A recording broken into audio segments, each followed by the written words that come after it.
ज्ञान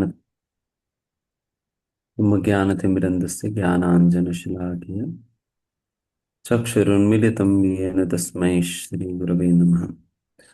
श्रीचैतन्यमनोभीष्टं स्थापितं येन भूतले स्वयं रूपः कदा मह्यं ददाति स्वपदान्तिकं वन्देऽहं श्रीगुरून् श्रीयुतपदकमलं श्रीगुरून् वैष्णवांश्च श्रीरूपं साग्रजातं सहगण रघुनाथान्वितं त्वं सजीवं साद्वैतं सावधूतं परिजनसहितं कृष्णचैतन्यदेवं श्रीराधा कृष्ण पादान सहगण ललिता श्री विशाखान्वितांश हे कृष्ण करुणा सिंधु दीनबंधु जगतपते गोपेश गोपिका कांत राधा कांत नमोस्तुते तप्त कांचन गौरांगी राधे वृंदावनेश्वरी वृषभानुसुते देवी प्रणमामि हरिप्रिये वाञ्छाकल्पतरुभ्यश्च कृपा सिन्धुभ्येव च पतितानां पावनेभ्यो वैष्णवेभ्यो नमो नमः। नमो विष्णुपादाय कृष्णप्रेष्ठाय भूतले श्रीमते भक्तिवेदांत स्वामिनिति नमस्ते सारस्वती देवे गौरवाणी प्रचारिणे निर्विशेष शून्यवाद पाश्चात्य देशतारिणे जय श्री कृष्ण चैतन्य प्रभु नित्यानंद श्री अद्वैत गदाधर श्रीवासादि गौर भक्तवृंद हरे कृष्णा कृष्ण कृष्ण, हरे राम राम राम हरे हरे।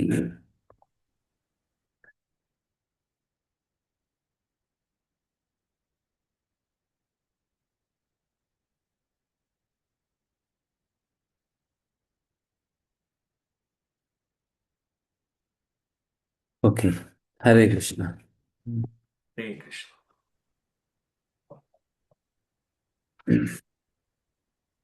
So,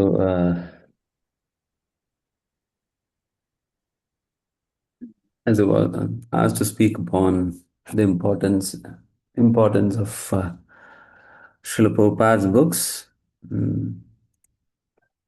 and also a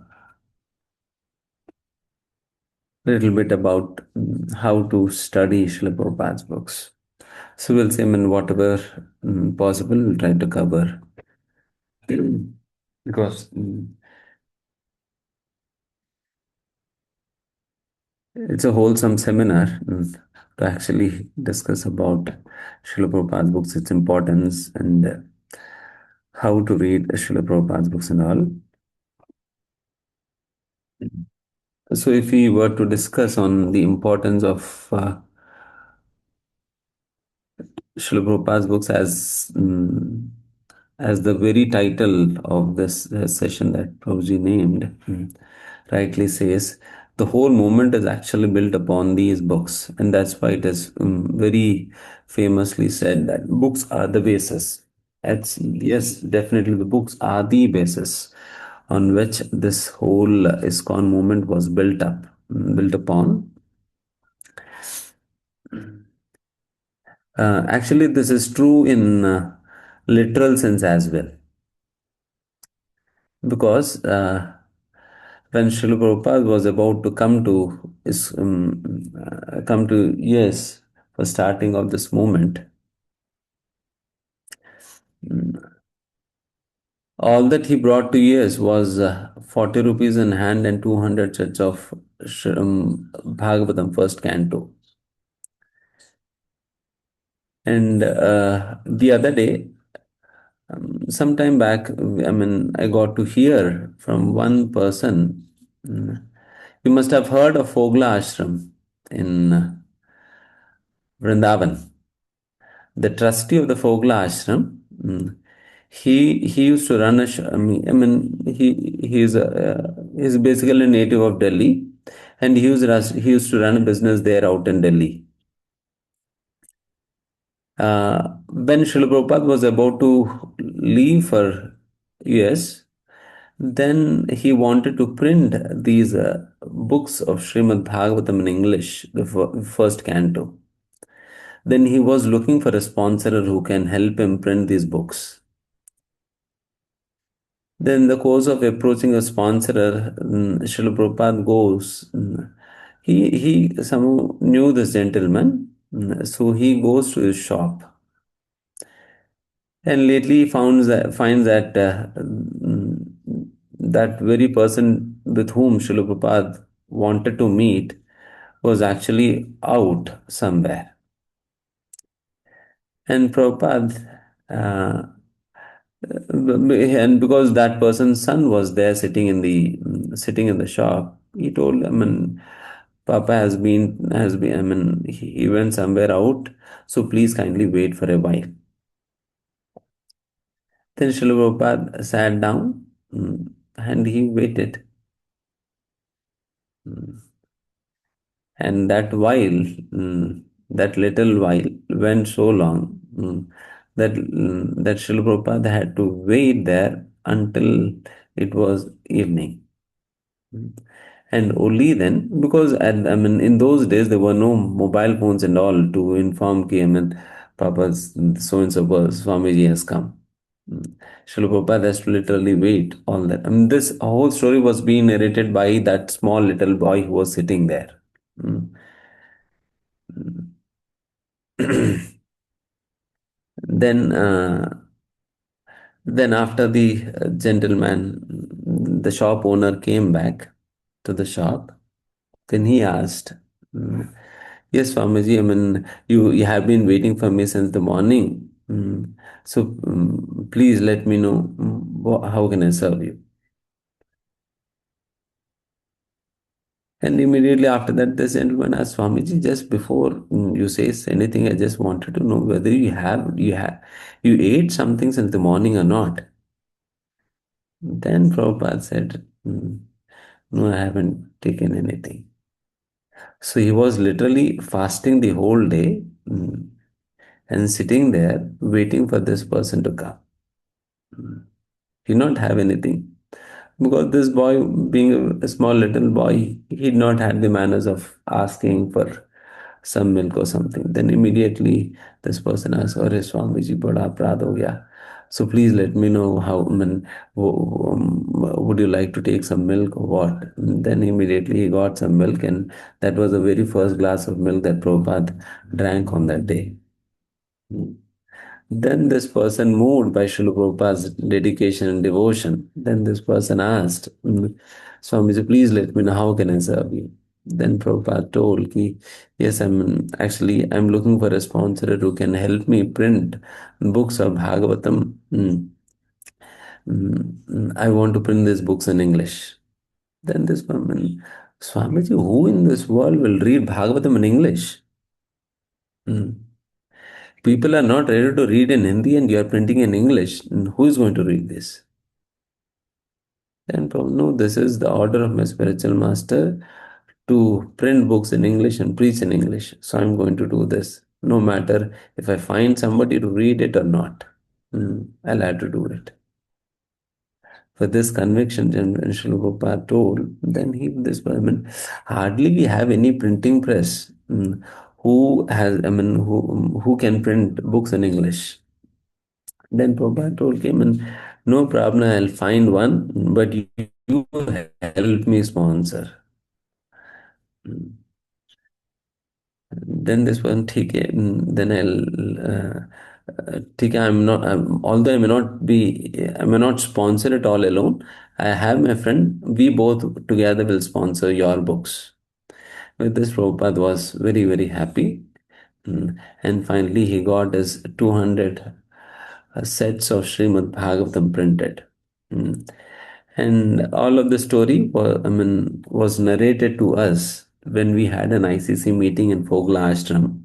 We invited the trustee, and that trustee happened to be this boy who met Srila Prabhupada on that time. And these 200 copies were the ones which Srila Prabhupada took all the way with him to, yes, to America. And all of us know that Srila Prabhupada was carrying 40 rupees with him. Although the 40 rupees were holding no value in America because the currency being different. And when Prabhupada was on the ship, Then the captain, I mean, was almost deboarding the ship. Then the captain Pandya, he asked Prabhupada, mm, Swamiji, do you have some money? Because you're going out in the city. Do you have some money? Then Prabhupada told, "Mm, can you help me with some by buying this set of Bhagavatam from me?" He was not having any money, and the very first money that he made was by selling the set of Srimad Bhagavatam to the very captain who brought him there. Mm. So he made so Prabhupada received some money out of it. The Captain Pandey, he took one Srimad Bhagavatam set from Prabhupada, and literally, because Prabhupada was not having any, I mean, any money with him later on also. So he used to make his living simply by selling this Srimad Bhagavatam sets, and whatever money he used to get out of it, he used to pay his rents with it, and he used to make his living on it. So in that way, Srila Prabhupada really sustained his very self in America simply on the basis of Srimad Bhagavatam. And literally, all our movement was actually built upon this very foundation, the 200 Church of Bhagavatam that Srila Prabhupada took to America. When somebody was saying to Srila Prabhupada that you have brought Srimad Bhagavatam to America, then Prabhupada stopped him, and Prabhupada said, it's not that I brought Srimad Bhagavatam to America, but it is actually Srimad Bhagavatam who came to America, and Bhagavatam brought me here. Mm. So it is actually Srimad Bhagavatam who wanted to come to America, and Prabhupada came to assist Srimad Bhagavatam there. So this was the mood that Srila Prabhupada used to carry, and that should be the mood of any preacher, by the way. We should be, we should be in a we should be of the consciousness that actually the holy name wants to travel somewhere. I'm going to assist the holy name in going there. Or Srimad Bhagavatam wants to go, and I'm going to assist Srimad Bhagavatam in going there. That's all. So this is the consciousness that Srila Prabhupada carried, and this is the consciousness that we are supposed to adopt from Srila Prabhupada. And in that way, in that way, later on also we can see how Srila Prabhupada has literally based his entire movement on his on these books. Because the most important contribution of Srila Prabhupada to the humanity is his own books. His own books, and because that is the very purpose for which Srila Prabhupada has come to this material world. And this Prabhupada, in one of his conversations with with one of his disciples, he clarifies this. This is a very confidential pastime that Srila Prabhupada very confidentially narrated to one of his disciples. When Srila Prabhupada was sitting with a couple of his disciples, I mean, very, very chosen ones.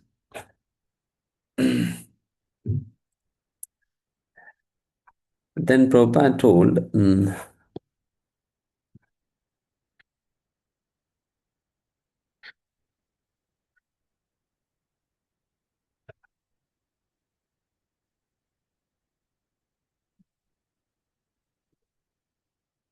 1 minute.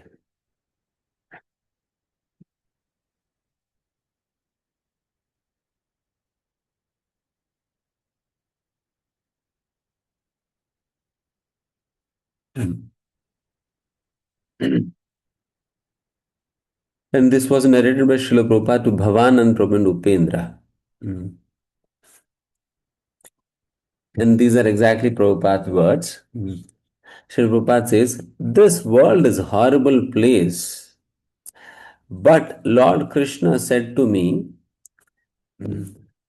This is the conversation between Krishna and Prabhupada, where back in the spiritual world. There's a conversation between Krishna and Prabhupada in the spiritual world. And Prabhupada is narrating that conversation here to Bhavanand Prabhu and Upendra. And these are exactly Prabhupada's words. Prabhupada says, "This world is a horrible place, but Lord Krishna said to me, you come down and write those books." The very instruction that Krishna is giving to Prabhupada, you come down and write books. And this is the purpose for which Prabhupada appeared in this world, and Krishna sent Prabhupada to this world. Then to that, Prabhupada replies, and I said, "Oh, I do not want to go there. It is a horrible place." And Lord Krishna said, "No, no, you come down and write those books. I'll take care of everything." And I said, "No, no, I do not want to go there." But he instead insisted, "You come down and write those books. I'll take care of everything." So, so in this way, and upon the insistence of Krishna, Srila Prabhupada, he was forcibly sent to this material world with this very purpose to write these books. With this very purpose to write these books. It is not about building temples and making devotees and that and that. But it is actually for writing books that Krishna sent Prabhupada to this material world. And for that very purpose, Prabhupada came to this material world. So that is why the biggest contribution of Prabhupada to humanity is his own books. And that is why Srila Prabhupada devoted the most important part of his day to writing books. He has chosen that time to write books, which was the most peaceful part of the day. That is during the nights, during the early hours of the day. Although it was not his practice to wake up early in the mornings at 1 o'clock, but when the movement started growing in the early days, then Prabhupada all his day used to go in simply talking to devotees, nurturing them, cultivating them, inspiring them, going to different preaching programs, meeting different people. So in this way, Prabhupada's entire day used to go in this simply. So he was not finding time to write books. Then one day, Prabhupada prays to Krishna. Krishna, somehow I'm not able to find time to write books during the day. So I pray to you that you please wake me up early in the morning so that I can write these books. So from the very next day, Srila Prabhupada started waking up early in the morning at 1 o'clock. And he used to ride up till the Mangalarati time. So in that way, Srila Prabhupada started, it was Krishna because Prabhupada prayed to Krishna to wake him up. So it is actually Krishna who's waking up Prabhupada early in the morning. And Prabhupada used to write these books. When the whole world is sleeping, Prabhupada used to be awake writing these books. And it was the experience of many devotees to see how Prabhupada was absorbed in writing these books. Because hardly any devotee wakes up so early, but at times, whenever some devotees got to see how Prabhupada used to wake up early in the morning and write these books, they used to feel how transcendental the whole atmosphere used to be wherever Prabhupada used to write these books. Literally a mesmerizing experience that devotees used to have when they saw Prabhupada writing these books in secret. Mm. Once, once when Prabhupada was writing books, because late in the, I mean, late in the night, the dogs usually keep barking all the night long. So once Prabhupada was getting disturbed repeatedly when these dogs were barking repeatedly all night long. Mm. At that time, Prabhupada, he asked a devotee, he gave him the service to go out and manage these dogs. To manage these dogs so that these dogs wouldn't bark all the day, all the night long and disturb. So that way Prabhupada also engaged devotees in service, even to the extent of managing the dogs, so that he can write these books very peacefully. And in one other time, Srila Prabhupada mentions how these books are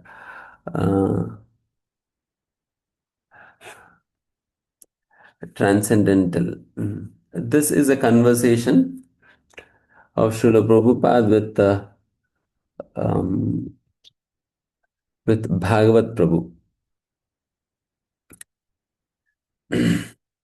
Once Bhagavat Prabhu and Tamal Krishna Goswami Maharaj were together, and you must have observed in most of the lectures when Prabhupada quotes certain verses, and if at all he is not able to recall the verse, then he immediately asks one of his disciples to help him complete the verse. So on that day, Srila Prabhupada, on that day, Bhagavat Prabhu and Tamal Krishna Goswami Maharaj was sitting in front of him. And Prabhupada was trying to recall a verse which he was unable to complete. Then he asked, Bhagavat Prabhu, could you complete this verse? Then Bhagavat Prabhu was also not able to recall. And he was looking at Tamal Krishna Goswami. Then Tamal Krishna Goswami Maharaj was also in tension because he was also not able to recall the verse. So both were looking at each other, and Prabhupada was looking at them. And they were thinking, Prabhupada is looking at us and we are looking at each other. And who will recall this verse and tell him? Then they were unable to do that. Then Prabhupada said, Prabhupada chastised uh, both of them. Prabhupada said, just see, you're not reading my books. Every day you have to read, study, and learn my books, just like a lawyer learns the law books. This Prabhupada was saying loudly, and you must know everything, chapter and verse. If you do not know, how will you preach? Unless you know my books, how will you teach these men? Do you know that every day even I read my own books? And do you know why I read my books? This is all Prabhupada is saying.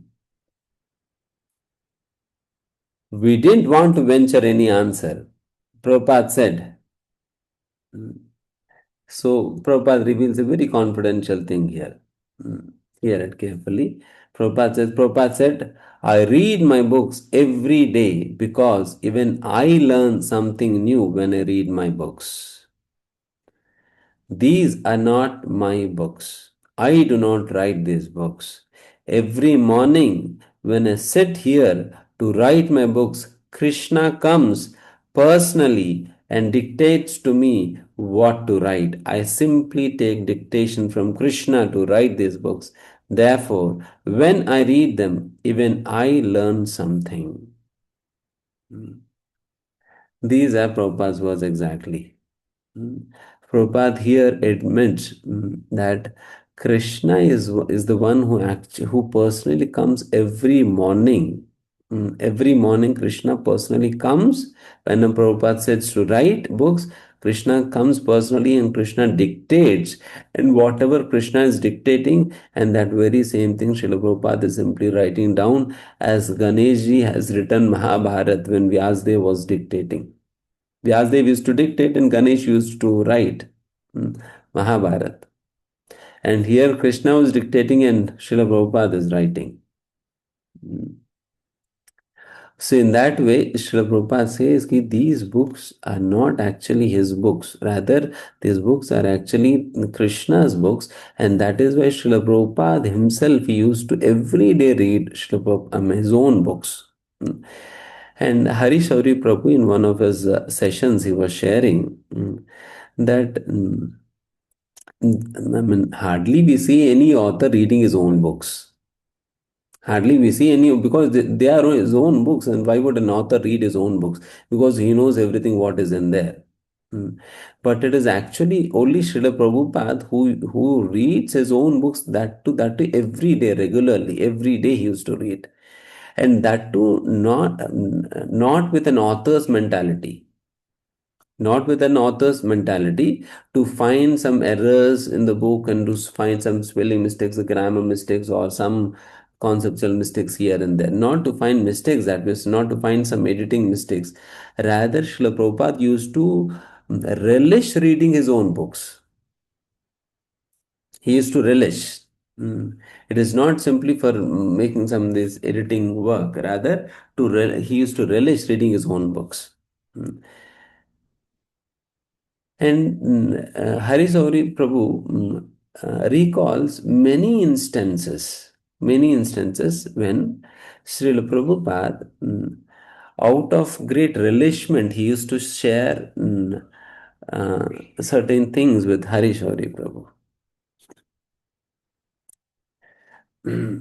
At least three, four instances Hari Sauri Prabhu quotes wherein Srila Prabhupada says this.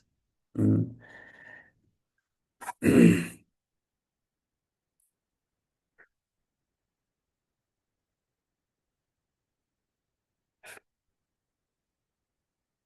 Says this, ki,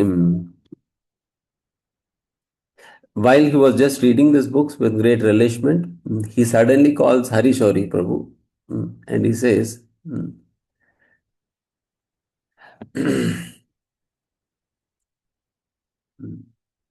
Prabhupada says, ki, uh, Hari Shauri, these books are not ordinary.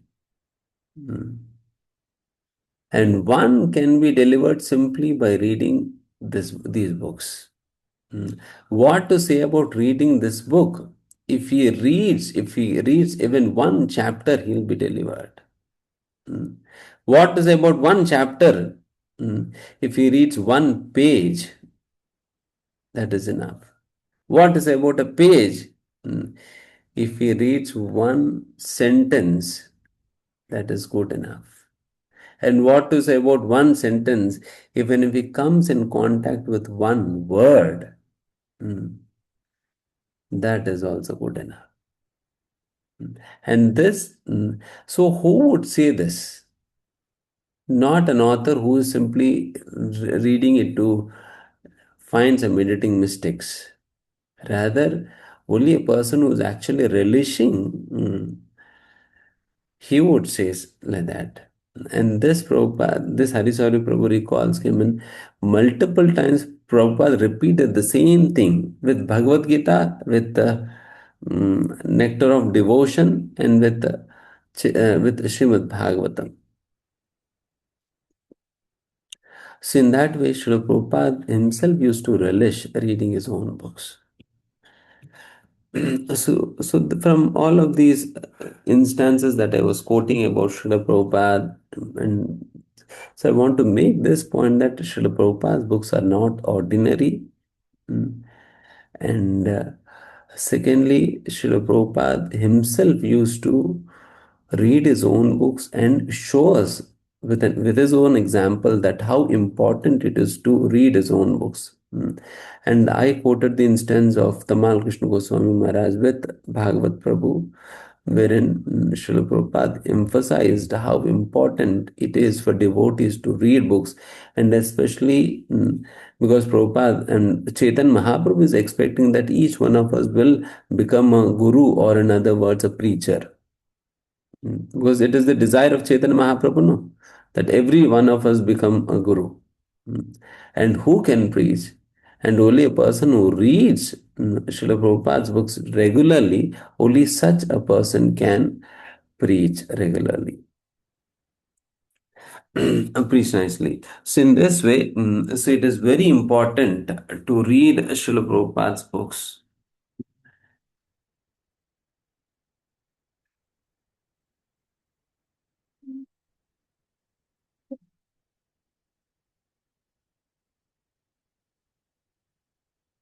And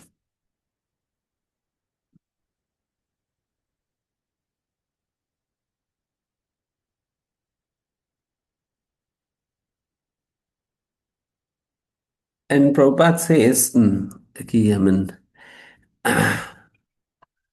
these purports are my devotional ecstasies. You must have heard of this. The purports of Prabhupada are his devotional ecstasies. So that's why Prabhupada also multiple times he made the statement that if you want to understand me, read my books. And one point of time, a reporter asked Srila Prabhupada, what will happen to your movement once you're gone? Instant reply of Srila Prabhupada is, I will never die. Mm, I will never die. Then Prabhupada gave a pause and he said,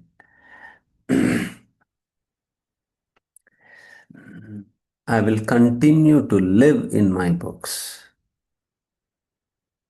Srila Prabhupada will continue to live in his books. This is what Prabhupada said. So, this way, whenever we are reading Srila Prabhupada's books, we are literally associating with Srila Prabhupada's books. And associating with Srila Prabhupada's books means, and the purports are his devotional ecstasies, that means we are trying to understand or trying to absorb ourselves in his own devotional ecstasies.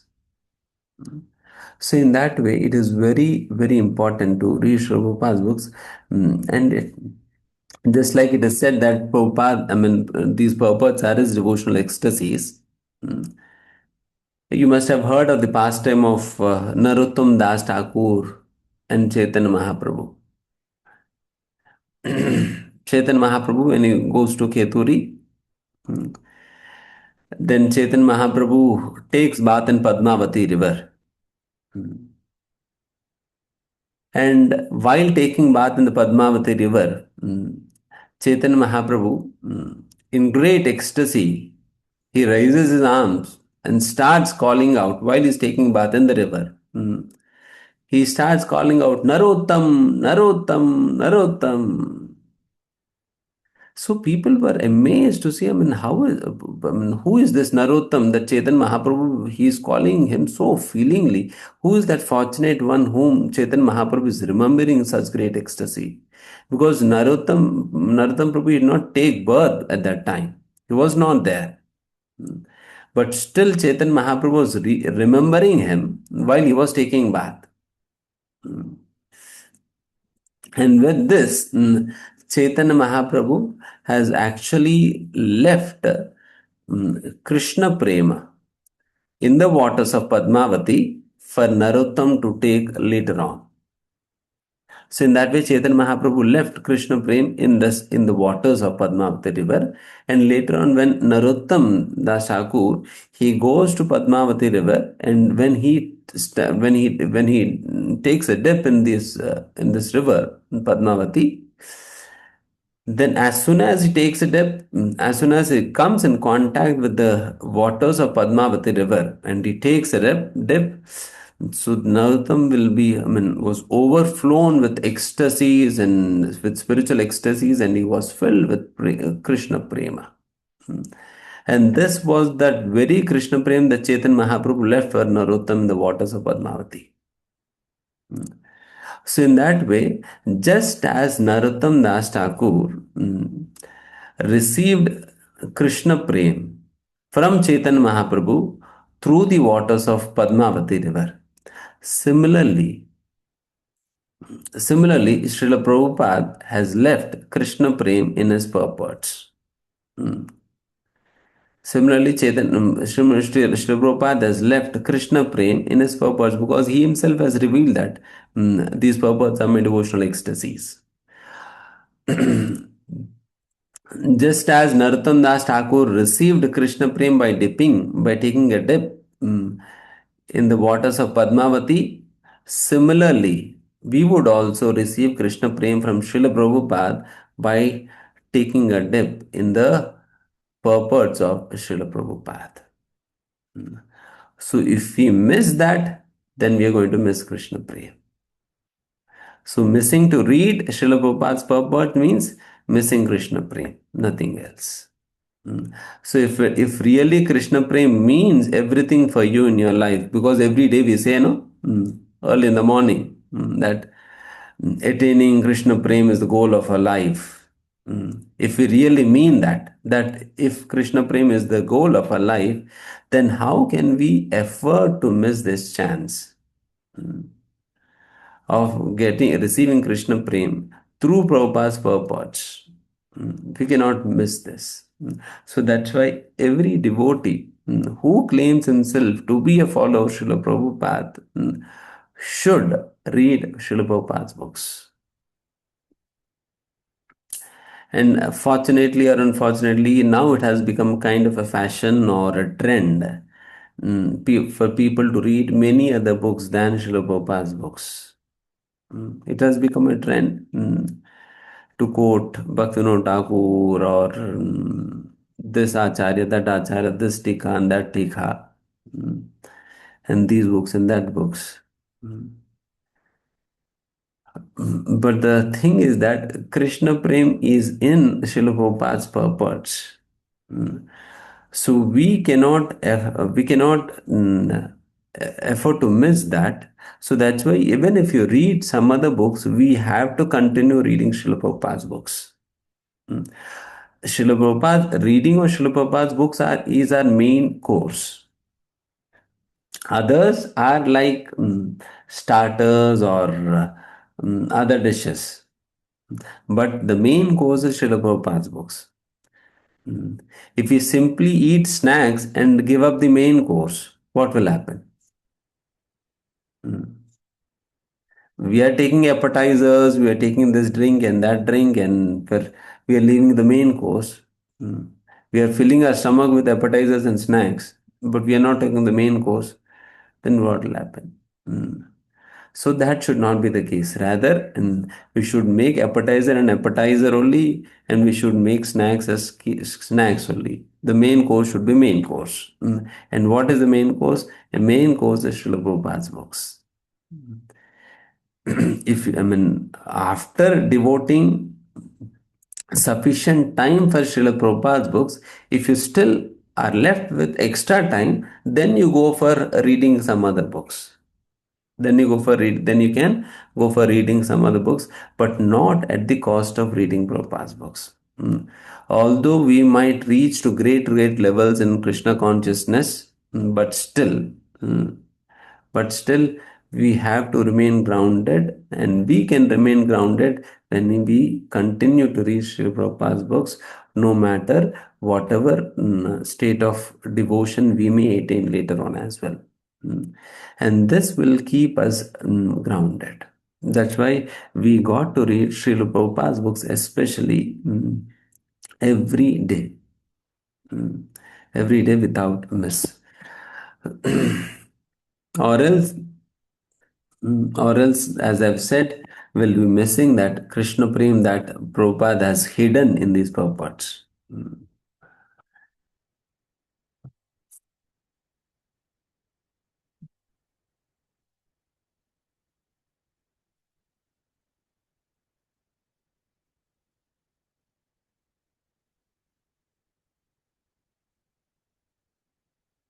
And,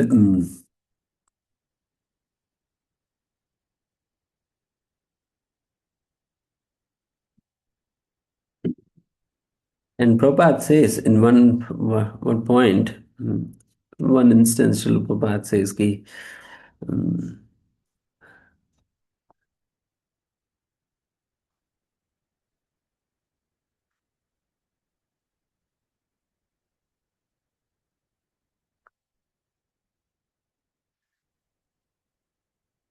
this instance, I'm just reading out Prabhupada's statement.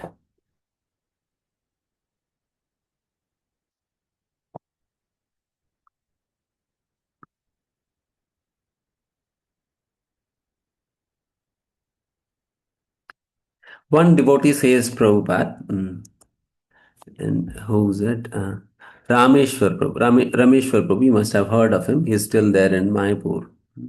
Rameshwar Prabhu, who's a BBT trustee. So, Rameshwar Prabhu, he's Prabhupada. This is what makes your book so unique. Previous great acharyas have written commentaries on Bhagavad Gita and Srimad Bhagavatam, but your commentaries are not only perfect for the time that we are living in, but they are perfect for future because you have the ability to see the future. It's just amazing to me how unique and special your books are. Here, Rameshwar Prabhu is making a point of how Srila Prabhupada's books are special even in comparison to the books of the previous acharyas. Why? Because, and especially for us, they are very special. They are very special because Srila Prabhupada, it is not that Srila Prabhupada has given something which is very much different from the books of the acharyas. Rather, whenever Srila Prabhupada used to write his purports, he simply used to refer to the books of previous acharyas and he used to simply repeat them. He used to give the essence of the summary of the teachings of previous acharyas. But the speciality is that, as Rameshwar Prabhu is mentioning here, Prabhupada, he used to his presentation is so unique, so unique that he used to make the most difficult concepts which are being told by the previous acharyas. He used to make those very difficult concepts very easy to understand and very relevant and very down to earth, especially looking at the understanding capabilities of the people of Kali Yuga. We are highly qualified? No. Manda sumanda matiyo manda bhagya upadrataha. So these are the qualifications of Kali Yuga people. Highly qualified people. If something is to be made clear to these highly qualified people, then Prabhupada cannot keep this, have to make it very, very easy to understand. And that is what Prabhupada did. Prabhupada did. Definitely, he did not write anything very much different from the previous acharyas. Rather, he has repeated the same thing, but in a very, very relevant and easy to understand, easy to understand way. So, in that way, and to that, Prabhupada smiles and he says, yes, my books will be the law books for humanity for the next 10,000 years. That is how I think as I write each word. This Prabhupada statement exact.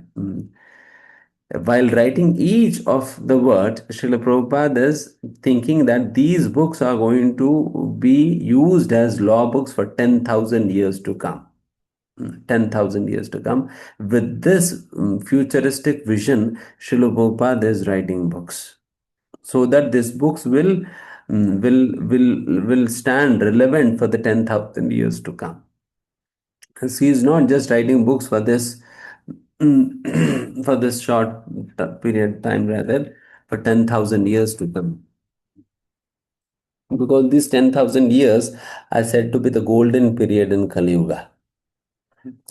And because of this golden era, mm, because it is mentioned in the scriptures that in the very first pada, that is, every yoga is divided into four padas, four parts. In the very first part of this Kali Yuga, they would start a period called Golden Age. Soon after, around 500 years after the beginning of Kali Yuga, this will start. And it will run up till 10,000 years. And that is why this Kali Yuga is called Dhanya Kali Yuga, because of the special feature. because this 10,000 years is the time wherein uh, this period almost resembles the period that the experience that the people have during the Satyuga. So that very features of Satyuga are present in Kali Yuga during this 10,000 years of time. So that is why we can see I mean, slowly and gradually the movement that Chaitanya Mahaprabhu has established is actually catching up. Is actually catching up, and it is rightly said in the scriptures that Bhaktivinoda Thakur says this futuristic vision in one of his statements says that eventually Chaitanya Mahaprabhu's movement will catch up in such a way that there will not be any other religion in this material world. There will be just one religion, and that is Vaishnava religion. This, I mean, all the other religions will be replaced. I mean, they'll be wiped off from the face of this earth, and only one religion will remain, that is Vaishnavism. And and it is said that, I mean, all the people on earth will become Paramahamsas.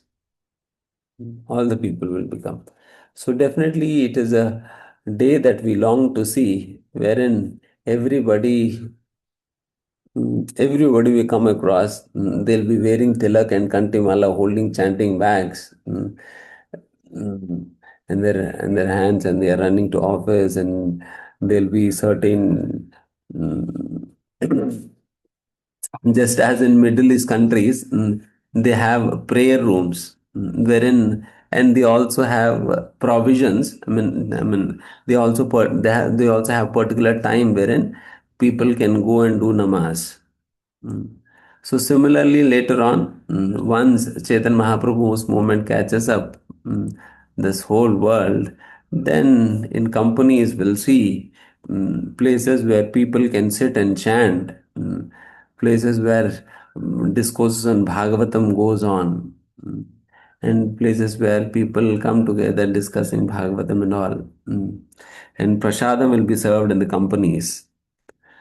So that day will soon come, making the prediction of Chaitanya Mahaprabhu come true. Because Chaitanya Mahaprabhu has predicted that um, Sarvatra Prachar Hoive Moranam. That Chaitanya Mahaprabhu's name will be preached all over the earth, every town and village. And that slowly and gradually happening with Srila Prabhupada's movement. Mm. So that's why, and the very basis through which this Srila Prabhupada's movement is spreading is through the books. Is through the books. So this is how we are trying to reach out to people by distributing books, and we can distribute books only when we read them. As in that way. And one more important conversation, I would like to read it. Maybe, I don't know if you have heard of it or not. This is something which is really interesting. Mm. This is a conversation between Srila Prabhupada and Vaikunthanatha Prabhu. This is in 1972.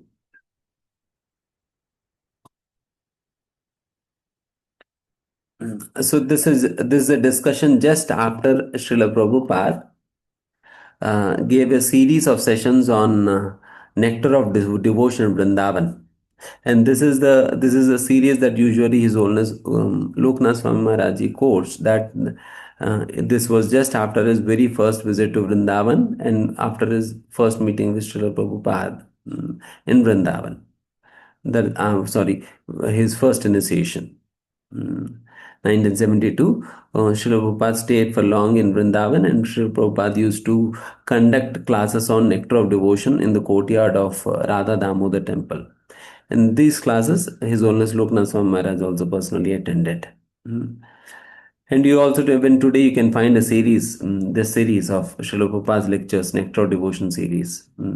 If you have time, you can hear them. In that series, one of his lectures, Srila Prabhupada was mentioning about the importance and the urgency of distributing books,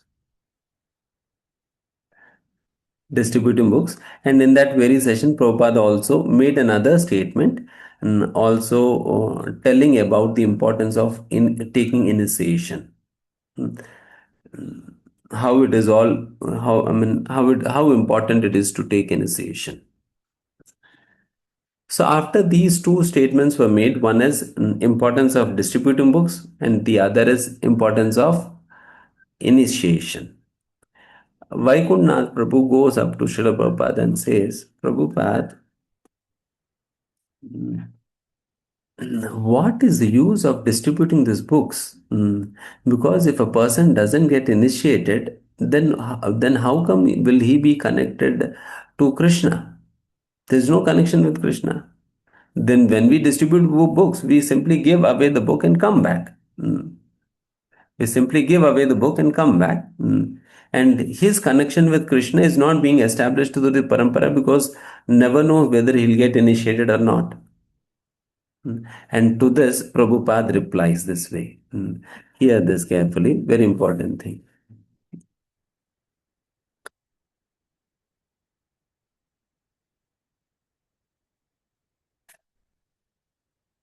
Vaikunath Prabhu says, we are distributing so many books, but if people aren't initiated, then they can't go back to Godhead. Then Prabhupada turned and he looks at Vaikunath Prabhu right in his eyes. Prabhupada is looking right in the eyes of Vaikunath Prabhu and says this. Just by reading my books, they are initiated.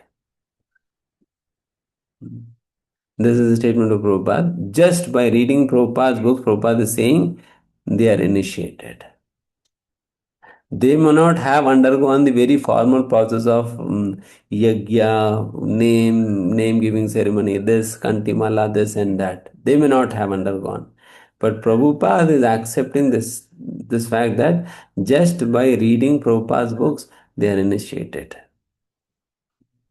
They are initiated. I thought that is an incredible example of compassion. Definitely. That is really incredible. Because giving initiation means taking responsibility. Giving initiation means taking responsibility of that person, not just for this life. When a person gets married, he takes responsibility of the wife for this lifetime, not for lifetimes together. But when a guru initiates a disciple, he takes responsibility of the disciple until the disciple goes back to Godhead. So this is a greater and a huge responsibility. That's why one devotee asked Srila Prabhupada, hmm, Prabhupada, uh, if I am unable to go back to Godhead in this lifetime, will you come back to take me? Very innocently, this devotee was asking Prabhupada, will you come back to take me? Then Prabhupada looks at him angrily and he says, don't make me come back.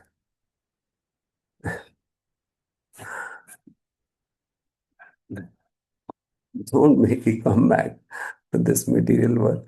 Because already Prabhupada had a very tough deal with Krishna, saying that this is a horrible place, I don't want to go there. And Krishna forced him, you go write those books. And Prabhupada somehow came, wrote books. And if we make Prabhupada to come again and again, just because of the fall that he accepted fallen people like us as his disciples and grand disciples, then it will become a disservice to our spiritual master. Mm. So that is why we should be very serious about our own practices, so that we will not um, what do you say, take undue advantage of the compassion of Srila Prabhupada by simply whiling out time in this lifetime, and uh, for that mistake um, we will have to stay in this material world for many lifetimes together, to slowly, gradually practicing Krishna consciousness. And the spiritual master, just for the mistake of accepting people insincere people like us, he has to remain, he has to come back to this material world, um, waiting for us to go back with him. Mm. So this will be a disservice to him, for making him to come to this material world repeatedly. Rather, it would be good on our part, and it will be a great loyalty and surrender on our part to take the instructions of Srila Prabhupada and spiritual master seriously and follow them with all sincerity, so that we can make our way back to Godhead in this very life only. We will, so that we will not have to trouble our spiritual master to come back to take us. Mm. So that's why the very important feature of our sadhana is to read Prabhupada books daily. Mm. So this is the importance of reading Srila Prabhupada's books. So with this, I would like to finish this session for today. So I seek the blessings of all the devotees so that I can personally read Prabhupada's books daily, so that I can associate with Prabhupada and take his blessings, and also take a dip in the devotional ecstasies that Srila Prabhupada left out in his purports. Seeking your blessings, I would like to take your leave. Thank you. Hare Krishna. Hare Krishna, Prabhu. Hare Krishna. Thank you very much, Prabhuji, for this Hare wonderful, Krishna. Hare Krishna. wonderful class. Many great points that you said here, like why we should read the books, right? By Prabhupada, by like the books by Prabhupada, right? So why we should read all those. So great points that you have given. So the one is like basically I would also just a comment here. If someone will not read, basically he's missing a Krishna Prema daily basis. So he's missing that. So if our goal is to get the Krishna Prema, that is a main point, right? We should read. So that's so before Prabhuji, I open the floor to take any questions from the devotees here. I just like to have some announcements related to ISKCON of Bergen.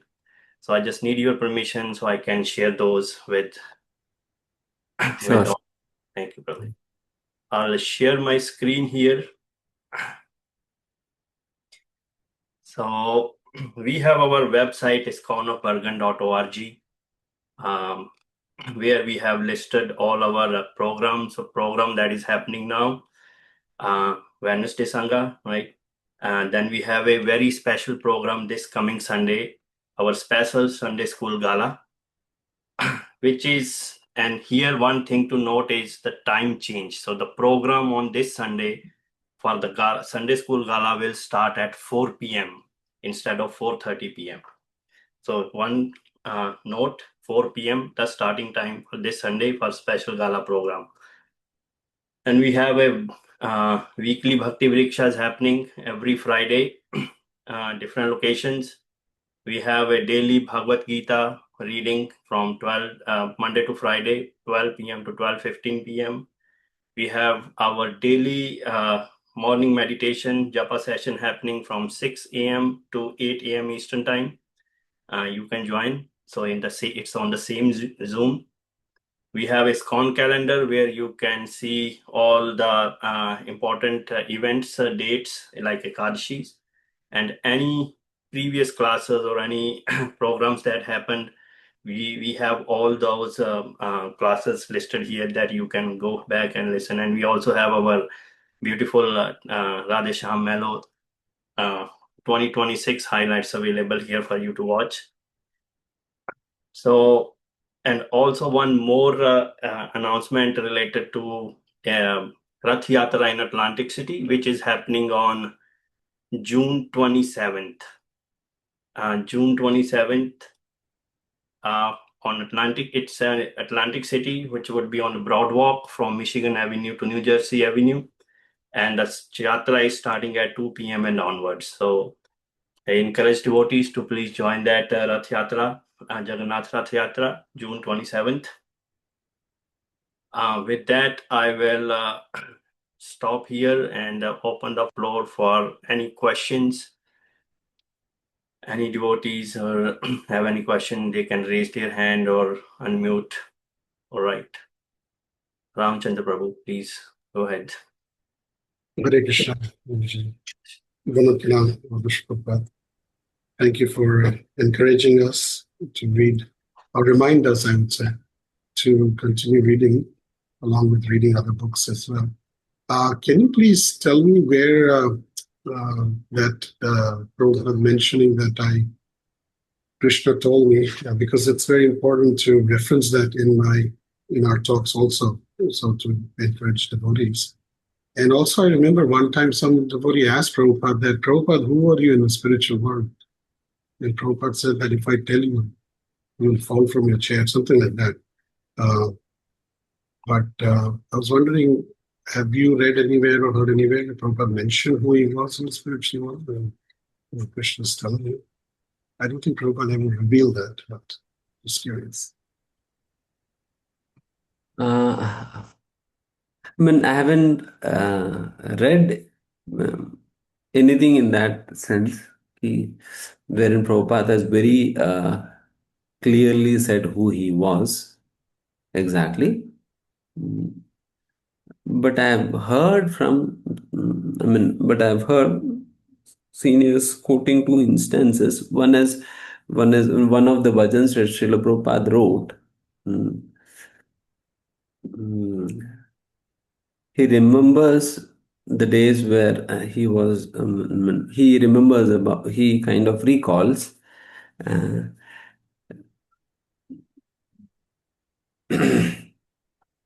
playing with the cowherd boys. Mm. So one of his bhajans. This is because there's one of the bhajans you can easily find that out. Mm. Because very few bhajans only Srila Prabhupada wrote, and this bhajan also you can find out. And secondly, there's one instance wherein Prabhupada says.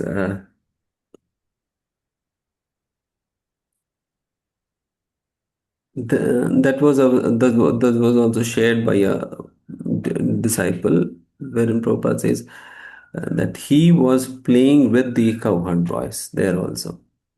So these were the two instances kind of which relate to what you are asking.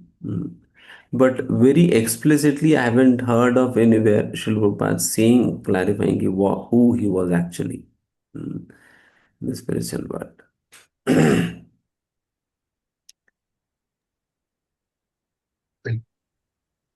And is this in Vanipedia or anywhere somewhere else that you hold that discussion?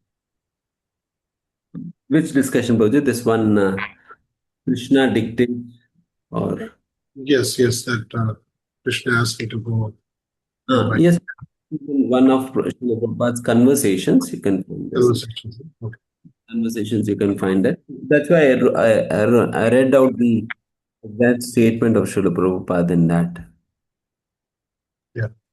Also, in today's day and age, it's very difficult for people to sit and read. So it's equally okay to hear also, because all the Prabhupada's lectures are on YouTube, for example. So if one is not able to read the books, then is it okay to hear those lectures online? Yes, hearing is also, hearing is also good. Actually, hearing is the very first phase of Swadhyay. Swadhyay means it is studying books, and Swadhyay has five aspects, five stages of Swadhyay. The very first stage of Swadhyay is to hear.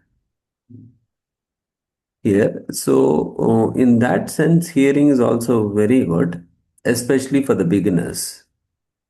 For the beginners, hearing is very good. But having said that, I would also say reading is also necessary.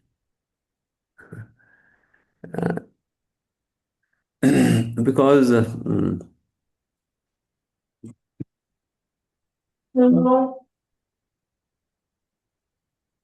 Prabhupada said this, if you're not able to find time to read books, then hear the tapes. Okay. There's one statement of Prabhupada like that. But still, as Srila Prabhupada made it clear in many of his statements that he wants people to read his books, find out time. Just like once Tamal Krishna Goswami Maharaj, he, as you know, he was the longest acting secretary of Srila Prabhupada, and on behalf of Prabhupada, he was the one who's actually managing the worldwide movement. And he used to be occupied with services all day long, and he was always with Prabhupada. One day he was saying, Prabhupada, see, I have so much of service that I'm not able to find time to read your books. Because he always stays with Prabhupada, and Prabhupada also knows how busy he is. He was expecting some sympathetic statement from Prabhupada. "ठीक है, कोई बात नहीं, let it be." But Prabhupada, instead of being sympathetic to him, Prabhupada said, कि तमाम Krishna,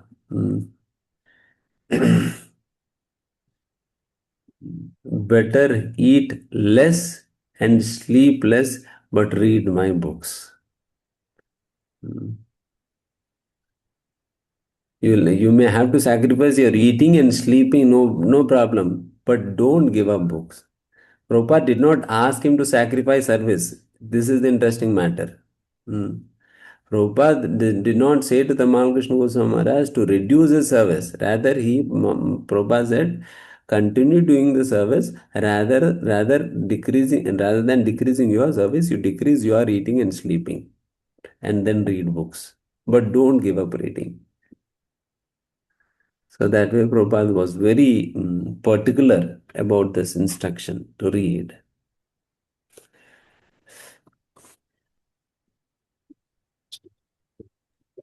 Thank you. Thank you, Prabhuji. Any other devotee? Yes. Okay, Vaman Seva Prabhu, please go ahead. Hare Krishna, Prabhuji. Wonderful class. Thank you so much. Prabhuji, I just want to share a little experience of mine, been reading Srila Prabhupada books a little bit more recently than ever. And I've seen that it's only reminding me to chant actually better, because it doesn't allow us to forget Krishna in a way. And with that, it kind of makes you go through a process of feeling closer to Krishna, and then it makes me chant a little better. So I think the whole practice overall also allows you to surrender too. And then once you don't forget Krishna, I feel then you cannot avoid chanting too. So I just want to share this beautiful experience. It's like a cascading effect.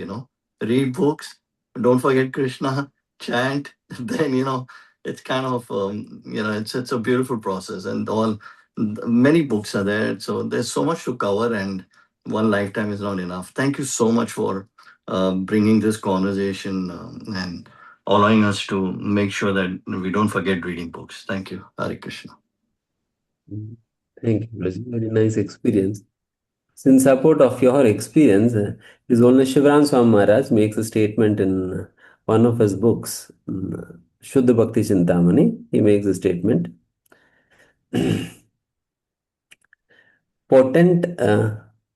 Impotent reading leads to impotent chanting. Impotent reading leads to impotent chanting. If your reading is not proper, then your chanting cannot be proper. So this is something similar. Okay, thank you. Thank you so much. Thank you so much to everyone for your time and giving me this opportunity to remind myself about the importance of Srila books. And as I've said, I'd like to seek the blessings of all the devotees so that I will continue to read Prabhupada's books regularly and associate with Prabhupada. Thank you. Thank you, Prabhuji. So I request all devotees, please unmute and thank Prabhuji by saying loud Hare Krishna Mahamantra. Hare Krishna. Hare Krishna, Hare Krishna, Krishna Hare Krishna, Hare, Hare Hare Hare, Rama, Hare Rama, Hare Rama Ram, Rama, Hare Hare Ram, Rama, Hare Rama Hare. Rama, Hare Hare. Thank Hare you. Krishna. Thank you. Thank you. Thank you, Prabhu. Prabhuji. Hare Krishna. Thank you, Gaurav Prabhu. Thank you. Hare Hare Krishna. Krishna. Hare Krishna.